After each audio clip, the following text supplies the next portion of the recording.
The words crackled over the radio, laced with a panic that cold steel couldn't contain.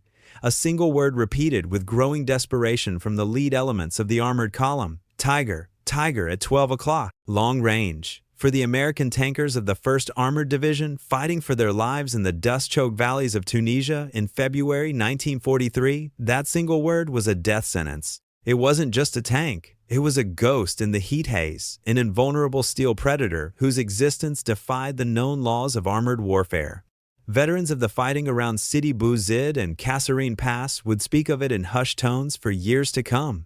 They described watching their 75mm shells fired from their Sherman tanks bouncing off the Tiger's thick frontal armor like pebbles thrown against a fortress wall. They watched in horror as the German behemoth returned fire from 1,000, then 1,500, then 2,000 meters away, each shot from its legendary 88mm gun, a thunderclap of destruction that turned American tanks into funeral pyres. This was more than a battle, it was a psychological massacre. Army medical officers would soon give it a name, tiger phobia, a paralyzing fear that gripped entire units at the mere rumor of a tiger's presence. It was a rational fear born from brutal experience. The Tiger tank represented a quantum leap in armored technology, a weapon so far beyond Allied capabilities that it seemed to belong to a different war entirely. Its 100mm of frontal armor rendered it immune to almost every anti-tank weapon in the American arsenal. Its gun, a direct descendant of the feared Flak 88 anti-aircraft cannon, could kill from distances where Allied tanks were not just outranged but completely helpless. The result was a battlefield equation that always ended in American blood. In the disastrous counterattack at Sidi Bou Zid, Combat Command C lost 46 of its 52 Sherman tanks in a single engagement. The fields became a graveyard of American steel, a testament to German tactical brilliance and technological supremacy. For the men on the ground, the message was clear. Germany had built a monster and America had no weapon that could kill it. But then just 3 months later, in the chaos of total Axis collapse, the impossible happened. As the last remnants of the Afrika Korps surrendered in their tens of thousands, Allied reconnaissance units stumbled upon what intelligence officers would later call the single most valuable intelligence windfall of the entire North African campaign. There, nestled amongst the gnarled ancient trees of an olive grove near Tunis, sat the monster itself, Tiger 712 of the 501st Heavy Panzer Battalion. It was silent, abandoned its massive gun motionless. But it was not destroyed. It was intact. It was functional. The crew had vanished, fleeing the Allied onslaught without placing a single demolition charge. Through some miracle of incompetence or sheer panic, the Germans had left behind their most feared secret, a fully operational weapon for their enemies to claim. The capture of this single 60-ton machine would become a turning point, not because of what it was, but because of what it would reveal. For hidden within its brilliant engineering and overwhelming firepower was a secret, fatal flaw. A strategic weakness so profound it would render every Tiger on every battlefield a prisoner of its own power. The Allies were about to learn that the best way to kill a Tiger wasn't with a bigger gun, but with something the Germans were running out of far faster than tanks' simple mathematics. To uncover the secrets hidden within that 60-ton beast and to understand how its capture changed the course of the armored war in Europe, make sure you subscribe and hit the notification bell. You won't want to miss what happens next. The Tiger was not born from a desire for battlefield dominance, but from a moment of pure, unadulterated shock. In the summer of 1941, as German panzers rolled across the Soviet Union in Operation Barbarossa, they encountered something that German military intelligence had assured them did not exist: a superior enemy tank. The Soviet T-34 was a revelation. Its sloped armor deflected German anti-tank rounds with contemptuous ease. Its wide tracks allowed it to master the Russian mud that bogged down German vehicles, and its powerful 76.2mm gun could kill a panzer, 3 or 4, from ranges the Germans couldn't match. For the first time in the war, the Wehrmacht's tankers were technologically outclassed. When reports of this T-34 shock reached Adolf Hitler's headquarters in East Prussia, the reaction was one of furious disbelief, followed by an immediate, uncompromising demand. He ordered the German armaments industry to produce a superweapon, a heavy tank that would not merely match the T-34, but would render it and every other tank on Earth obsolete. He wanted a land battleship, a breakthrough tank, a Schwer Panzer that could smash through any defensive line and obliterate any opposition with impunity. The design brief that emerged from this directive was a study in single-minded obsession. Firepower and protection were paramount. All other considerations were secondary. The firms of Henschel and Porsche were pitted against each other in a race to fulfill the Führer's vision. The centerpiece of the design was the gun, the already legendary 88mm cannon. No other weapon inspired such fear, and mounting it in a fully traversing turret was the primary goal. To protect this weapon and its crew, the designers layered on slab-sided walls of high-quality, rolled homogeneous steel, 100mm thick at the front. There were no complex curves, no sloped armor like the T-34. This was brute force engineering, a testament to the belief that enough steel could solve any problem. But this obsession came at a cost that no one in the German high command was willing to confront. Every millimeter of armor, every component of the massive gun added weight. The final Henschel design designated Panzerkampfwagen VI Tiger Ausf. He tipped the scales at nearly 57 tons. It was twice as heavy as a Panzer IV and nearly 30 tons heavier than the Sherman it would later face. To move this unprecedented mass required a powerful engine, a complex transmission, and a sophisticated suspension system, all of which added yet more weight and complexity. The engineers at Henschel knew they were pushing the limits of mechanical possibility, creating a machine that would be a nightmare to maintain and a glutton for fuel. But their concerns were brushed aside. Victory, they were told, would come from tactical superiority, from the terror the Tiger would inspire on the battlefield. No one stopped to ask a simple, devastating question: what good is an invincible tank if it cannot reach the next battle? Before the Tiger would terrorize the hills of Tunisia, its legend was forged in the frozen hell of the Eastern Front.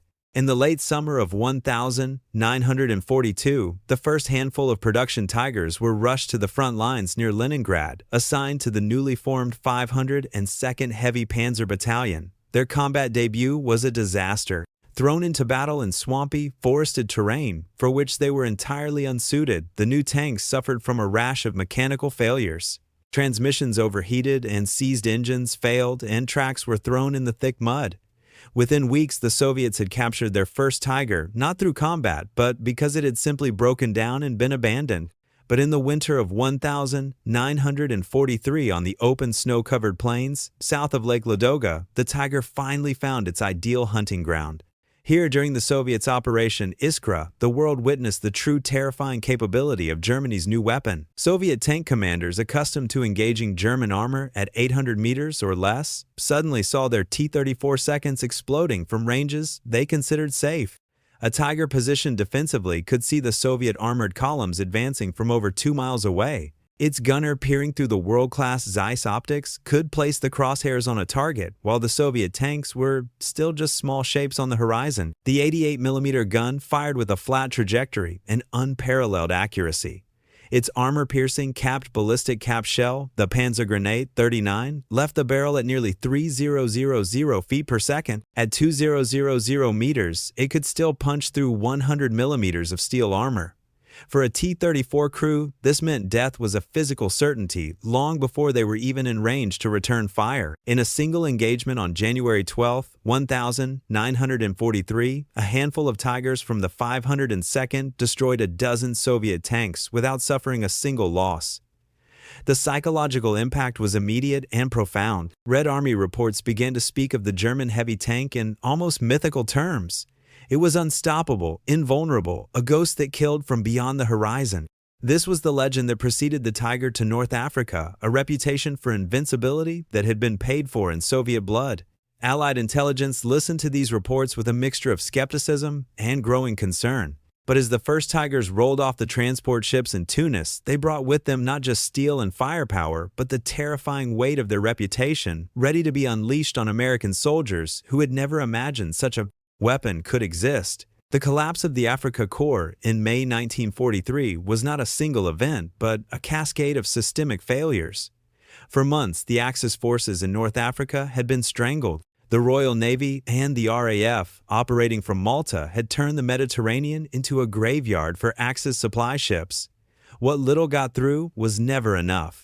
The war diary of the 501st Heavy Panzer Battalion, later captured by the British, reads like a slow-motion chronicle of this logistical death spiral. The entries from December 1942 show a proud elite unit confident in its new superweapon. By March 1943, the tone shifts to one of quiet desperation.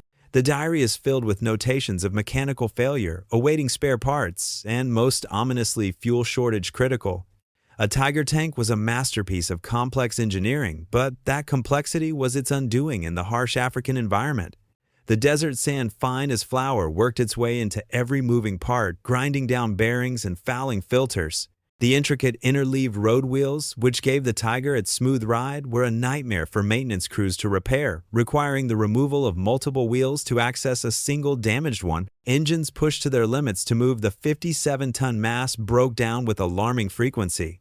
In Germany, a broken Tiger would be sent back to a factory depot. In Tunisia, it became a static pillbox, and then inevitably a pile of scrap. But the most insidious problem was fuel. The Tiger's powerful Maybach engine was insatiably thirsty. Simply idling consumed gallons per hour. Moving across the battlefield drank fuel at a rate that shocked even its own crews. As Allied forces began their final offensive, Operation Vulcan, the German logistical system simply disintegrated. Fuel depots were overrun. Supply trucks were destroyed by Allied fighter bombers that owned the sky. The orders from high command were to fight and hold, but the orders from reality were starker. If a vehicle had no fuel, it was to be destroyed and abandoned. Demolition teams, overwhelmed and under constant attack, worked frantically to place charges and deny the Allies their prize. But in the chaos of a collapsing front, a full-scale rout, things get missed. For the crew of Tiger 712, the end came in that olive grove. We don't know their names or what their final moments in the tank were like. Perhaps their orders were to hold a defensive position until their fuel ran out. Perhaps they were trying to fall back when the engine sputtered and died. All we know is that they were faced with a choice: stay with their useless, immobile steel tomb and be killed, or captured, or run for it and try to survive. They made the human choice. They scrambled out of the hatches, leaving behind the most advanced weapon on the battlefield, and vanished into the chaos, never knowing that their simple act of self-preservation would hand their enemies the keys to defeating it. The discovery of Tiger 712 sent an electric jolt through the Allied command structure. It was one thing to read battlefield reports about a supertank. It was another thing entirely to possess one. The order came down from the highest levels: secure the asset and get it back to the United States for analysis, no matter the cost. This was easier said than done. The first challenge was simply moving it. The Tiger's 57-ton combat weight made a mockery of standard Allied recovery equipment. The American M31 tank recovery vehicle, based on the M3 Lee chassis, was designed to haul a 30-ton Sherman. Trying to tow a Tiger with one was like trying to pull an oak tree with a pickup truck. The Royal Electrical and Mechanical Engineers, the British unit tasked with the initial recovery, had to bring in multiple vehicles. 2 Diamond T M20 tank transporters, the heaviest tow trucks the Allies had, were hitched together. Even then, the Tiger's tracks barely budged in the soft earth of the olive grove. They had to bring in bulldozers to clear a path and provide extra pushing power. The journey from the grove to the port of Tunis was a slow, nerve-wracking crawl. A distance that a car could cover in an hour took them 3 full days. Every bridge had to be inspected by engineers to see if it could withstand the colossal weight. On several occasions, they were forced to make long detours, forging new paths through fields and fording streams because the local infrastructure simply couldn't handle the load. The convoy moved mostly at night, a hulking shadow under the African moon, less to avoid the nearly non-existent Luftwaffe and more to avoid blocking the critical supply roads needed for the tens of thousands of newly captured Axis prisoners. At the port, a new set of problems emerged. The Tiger, loaded onto its transport cradle, exceeded 65 tons. Only the largest heavy-lift cranes in the harbor, typically used for loading locomotives or naval guns, could even attempt to lift it into the hold of a ship. Port engineers worked for hours carefully calculating load distributions and stress points. Finally, with cables as thick as a man's arm groaning in protest, the massive steel beast was hoisted into the air and gently lowered into the hold of the SS Samuel P. Bush, a humble Liberty ship that would serve as the Tiger's unlikely transport across the Atlantic. As the ship cleared the harbor and steamed into the open Mediterranean, its secret cargo sat silently below deck, beginning a journey that would take it from the battlefields of Africa to a very different kind of proving ground in rural Maryland. The 3-week voyage across the Atlantic was a period of intense and secret anticipation. On board the SS Samuel P. Bush, the Tiger, was simply designated as captured enemy hardware, its true identity known only to the ship's captain and a handful of accompanying ordnance officers. The crew was instructed not to speak of the cargo, but rumors were impossible to contain. Everyone knew they were carrying something special, something important enough to warrant its own secure place in the hold. Meanwhile, 4,000 miles away at Aberdeen Proving Ground in Maryland, a specialized team of engineers, intelligence officers, and veteran tankers was being assembled. Aberdeen was the U.S. Army's beating heart of research and development, a sprawling complex where every piece of American and enemy weaponry was tested to its breaking point. For this team, the impending arrival of the Tiger was the equivalent of astronomers being told a captured alien spacecraft was on its way. They had spent months piecing together a puzzle from fragmented evidence, after-action reports from Kasserine, grainy reconnaissance photos, and translated technical manuals captured from German workshops. They knew the Tiger was heavy, they knew it was powerful, but they didn't understand how it worked, what made it tick, and most importantly, what its weaknesses were. Brigadier General Gladion M. Barnes, the Army's Chief of Ordnance Research and Development, sent a clear directive to the team at Aberdeen. This was not to be a simple performance test. He wanted a complete and total autopsy. Every system was to be disassembled, measured, and analyzed. He wanted to know the metallurgical composition of its armor, the efficiency of its transmission, the accuracy of its gun, and the quality of its optics. He wanted to know its strengths, but he was far more interested in its limitations. In a war of industrial attrition, understanding an enemy's limitations was the key to victory. As the Samuel P. Bush steamed past the Virginia Capes and into the calm waters of the Chesapeake Bay in early July 1943, the team at Aberdeen was ready. They had prepared reinforced railcars for the final leg of the journey and heavy-duty cranes to unload the prize. When the hatches of the Liberty ship were finally opened at the port of Norfolk and the ordnance officers got their first look at the Tiger, there was a moment of stunned silence. The intelligence reports had not been exaggerated. If anything, they had failed to capture the sheer brutal immensity of the machine. Its wide tracks, its thick slab-sided armor, and the long menacing barrel of its 88mm gun radiated an aura of raw power. This wasn't just a tank, it was a statement of industrial and military ambition, and it was now theirs to dissect piece by piece. Once Tiger 712 was secured within the workshops of Aberdeen Proving Ground, the initial phase of the evaluation began, and what the American engineers found left them in a state of professional awe. This was not the product of a slapdash mass-production war economy. This was a work of meticulous, almost obsessive craftsmanship. They ran their hands over the interlocking, high-quality welds that joined the thick armor plates, a technique that was far more time-consuming but vastly stronger than the methods used on American tanks. When they opened the engine compartment, they marveled at the Maybach V12 engine, a masterpiece of compact power, its components laid out with a watchmaker's precision. Inside the crew compartment, the level of sophistication was even more stunning. The gunner's primary sight, A. Zeiss Termzell Fernrohr 9, B. offered a level of clarity and magnification that was years ahead of the optics in a Sherman. It allowed a German gunner to accurately identify and engage targets at ranges where an American gunner would see little more than a blurry shape. They examined the advanced Maybach Olvar semi-automatic pre-selector transmission, which allowed the driver to shift through 8 forward gears with relative ease, a stark contrast to the Sherman's clunky manual gearbox. Even the smallest details spoke of a different design philosophy. The crew escape hatch was built into the floor of the hull. The turret was powered by a smooth, responsive hydraulic traverse system. Every component seemed over-engineered for durability and performance. Colonel George B. Jarrett, the head of Aberdeen's Foreign Material Branch, would later write that the Tiger represented the peak of German conventional tank design. But as the engineers delved deeper, translating the tank's original German operating manuals and stenciled instructions, they began to notice things that didn't quite add up. They found not one, but 4 separate fuel tanks tucked into the sponsons on either side of the engine compartment. The total capacity was 532 liters, or about 140 U.S. gallons. For a 30-ton Sherman, this would be a generous fuel load, providing an operational range of well over 100 miles. But for a vehicle weighing nearly 60 tons, powered by a 700-horsepower gasoline engine, that number seemed worryingly small. A few of the engineers, men who had spent their lives calculating power-to-weight ratios and fuel efficiency, began running some preliminary numbers on their slide rules. The results were so alarming that they rechecked their calculations, assuming they must have made a mistake.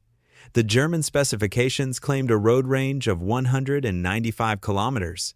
But the American engineers knew that manufacturers' claims and battlefield reality were two very different things. The first critical piece of the puzzle had been found not in the Tiger's thick armor or its powerful gun, but in its fuel lines. The moment of truth arrived on the test ranges of Aberdeen. The awe at German engineering quickly gave way to a relentless, data-driven search for weakness, and the fuel consumption tests were at the top of the list. The first phase was deceptively benign. They filled the Tiger's 140-gallon tanks to the brim with high-octane gasoline and drove it on Aberdeen's paved road network at a steady, efficient cruising speed. The results came back almost exactly matching the German specifications. The Tiger consumed fuel at a rate of 1.2 gallons per mile, giving it a theoretical maximum road range of about 117 miles. This was poor, far worse than a Sherman's, but not yet catastrophic. It was in the second phase of testing that the Tiger's fatal secret began to bleed out. The test drivers took the 60-ton behemoth onto Aberdeen's cross-country course, a punishing track designed to simulate the harsh realities of the battlefield: soft mud, steep grades, sandy soil, and sharp turns. The Maybach engine, which had purred along on the paved roads, now had to roar and strain its 700 horsepower, fighting for every foot of ground. The results were staggering. The fuel consumption more than tripled. The Tiger was now drinking gasoline at a rate of over 4 gallons per mile. The operational range, which had seemed barely adequate on roads, had now shrunk to a pathetic 34 miles. An entire tank of fuel could be consumed in a single afternoon of cross-country maneuvering. But the final test was the most damning. The engineers devised a simulated combat cycle. The test crew had to perform the actions a real Tiger crew would in battle: short, sharp sprints from one firing position to another, rapid turns to engage targets on the flank, traversing the heavy turret back and forth in long periods of it, idling with the engine running to power the radio and hydraulics.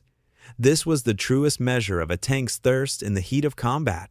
When the data came in, the engineers stared at the numbers in disbelief. Under combat conditions, the Tiger consumed an almost unbelievable 6.1 gallons of gasoline for every mile it traveled. Its effective combat radius, the distance it could fight its way forward and return, had fallen to just over 20 miles. It was a revelation. The Tiger wasn't a tank in the strategic sense. It was a mobile pillbox tethered to its fuel supply by an incredibly short leash. It could dominate any patch of ground it stood on, but it couldn't get to the next one without a massive and constant logistical effort.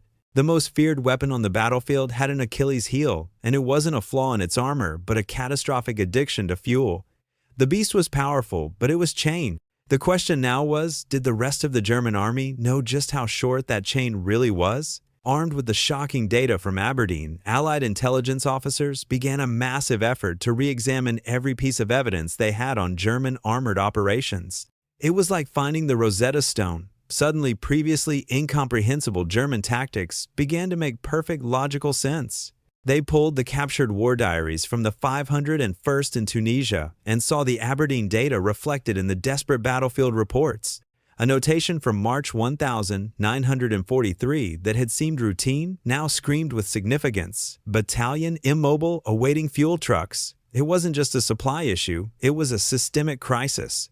Intelligence analysts from G2, the Army's intelligence branch, began cross-referencing this with reports from other fronts. In Italy, British units had noted that Tiger battalions, after winning a defensive engagement, would almost never pursue retreating Allied forces. At the time, it was chalked up to German caution. Now they understood the truth: they couldn't pursue. A few hours of combat had likely left their fuel tanks nearly empty. On the Eastern Front, Soviet intelligence had long reported that German heavy tank attacks were almost always shallow, short-range affairs, rarely penetrating more than 20 or 30 kilometers before halting. This had been attributed to the vast distances of the Russian steppe, but now the real reason was clear. The Tiger simply didn't have the legs for the deep operational maneuver that had defined Blitzkrieg in 1940. It was a tactical sledgehammer with the strategic endurance of a sprinter. The pieces of the puzzle fell into place with chilling clarity. The Tiger's reputation was built on its performance in static defensive battles, where it could sit in a well-chosen firing position, its engine idling, and kill from long range. In this role, it was unmatched. But the moment the battle became fluid, the moment it required rapid movement, redeployment, or pursuit, the Tiger's strength became its greatest weakness. Its massive fuel consumption turned it from a predator into a liability. An American Sherman could travel 5 times farther on the same amount of fuel. This was more than a tactical advantage. It was a war-winning, strategic disparity. While German logisticians had to dedicate an entire convoy of fuel trucks just to keep a single Tiger battalion mobile for a day, the Allies could move entire armored divisions. The intelligence was so crucial, so game-changing, that it was immediately classified at the highest level and disseminated to strategic planners. They now knew that the key to defeating Germany's most powerful tanks wasn't to build a bigger tank, but to attack Germany's weakest link, its fuel supply. Every Allied bomber that targeted a German oil refinery, every fighter bomber that strafed a fuel convoy, was now directly attacking the operational capability of the entire German panzer force. The knowledge gleaned from Tiger 712 was being transformed from raw data into a powerful weapon. The revelations from Aberdeen didn't stay locked away in the reports of high-level strategists. The U.S.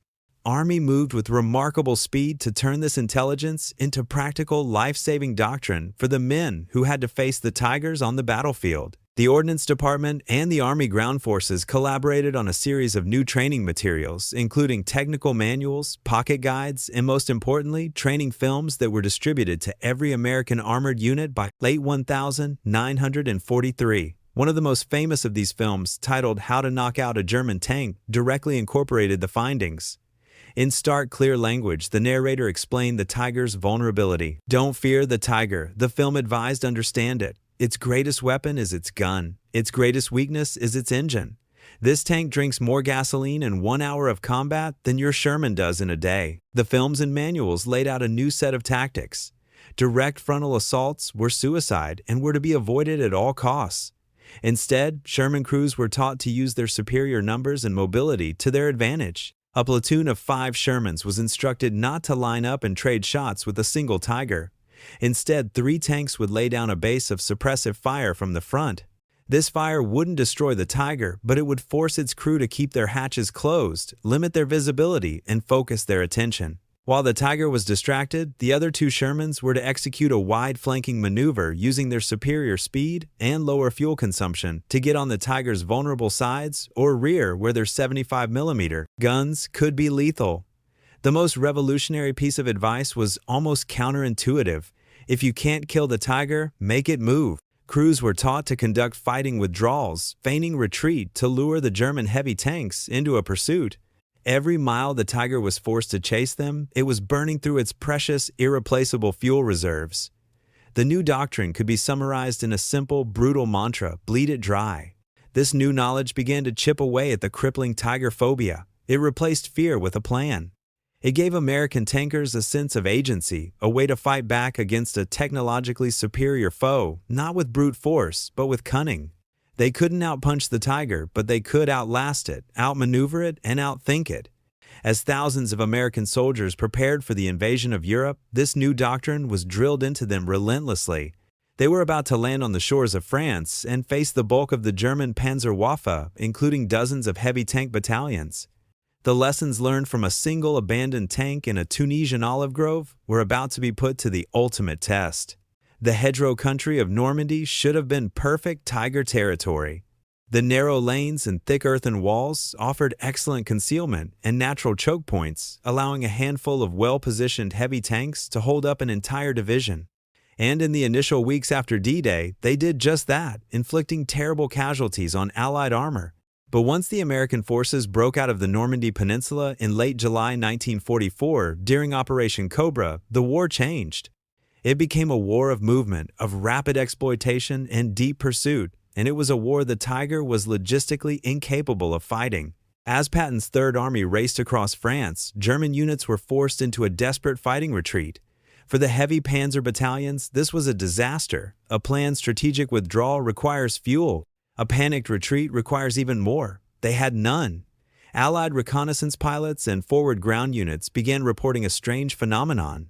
They were finding dozens of abandoned German tanks, Tigers, and the new, even more powerful Panthers sitting by the side of the road.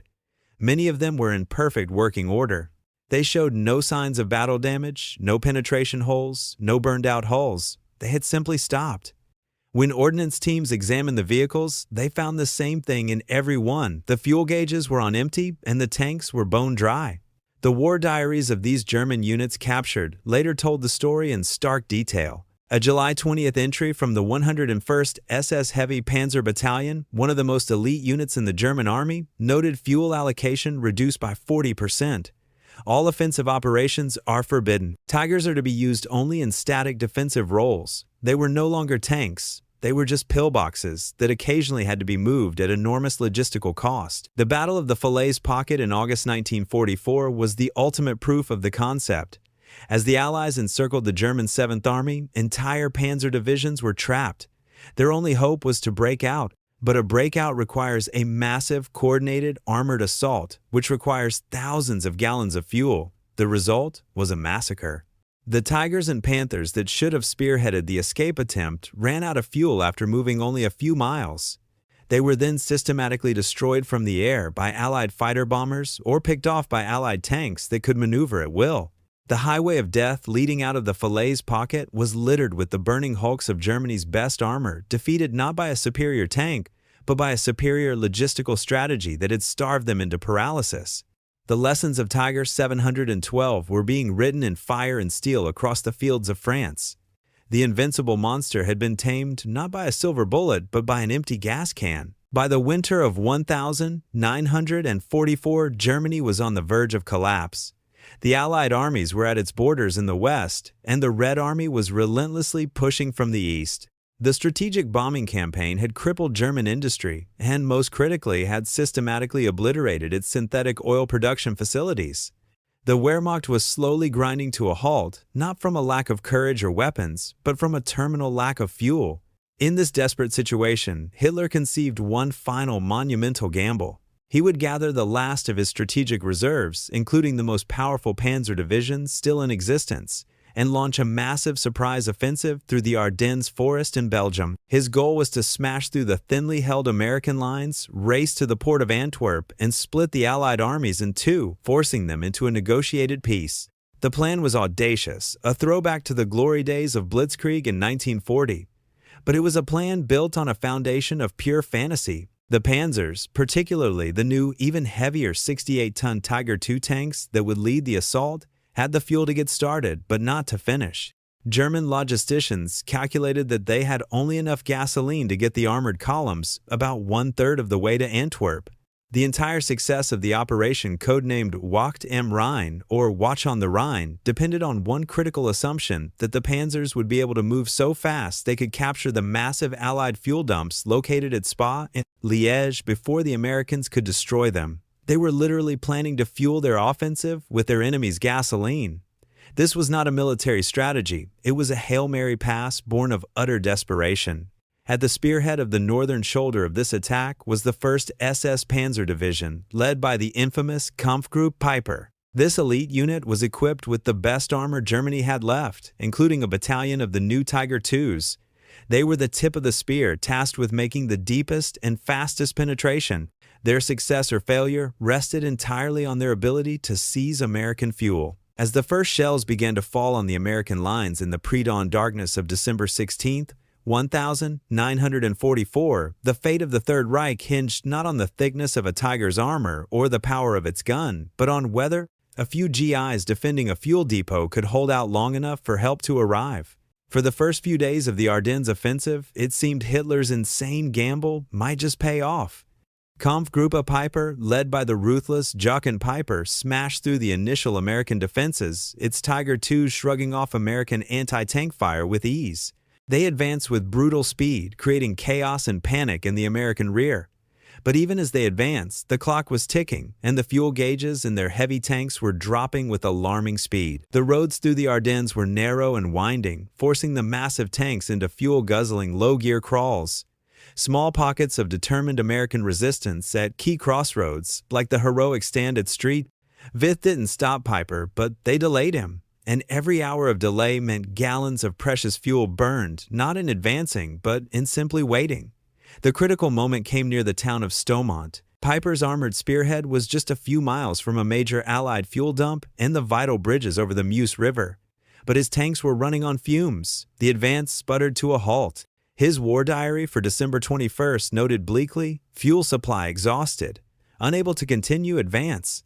The Tiger IIs, the most powerful and feared tanks of the Second World War, became 68-ton immobile steel statues lining the frozen Belgian roads. American forces recovering from the initial shock began to close the trap. With the skies finally clearing Allied fighter bombers, the dreaded J-boats swooped in, turning the stalled German column into a shooting gallery. Piper, realizing his situation was hopeless, received orders to break out on foot and retreat back to German lines. He was forced to abandon his entire armored contingent, dozens of tanks, including all of his prized Tiger II's assault guns and half-tracks. When American troops retook the village of La Glaise, they found a surreal museum of advanced German armor. A Tiger II sat parked perfectly in the town square without a scratch on it, but with its fuel tanks completely dry.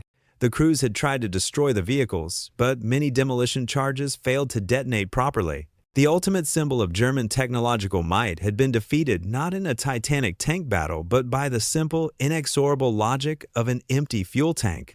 The failure of Kampfgruppe Piper was a microcosm of the failure of the entire offensive. All across the Ardennes, German panzer divisions ground to a halt as their fuel ran out, their dreams of reaching Antwerp dissolving in the Belgian snow.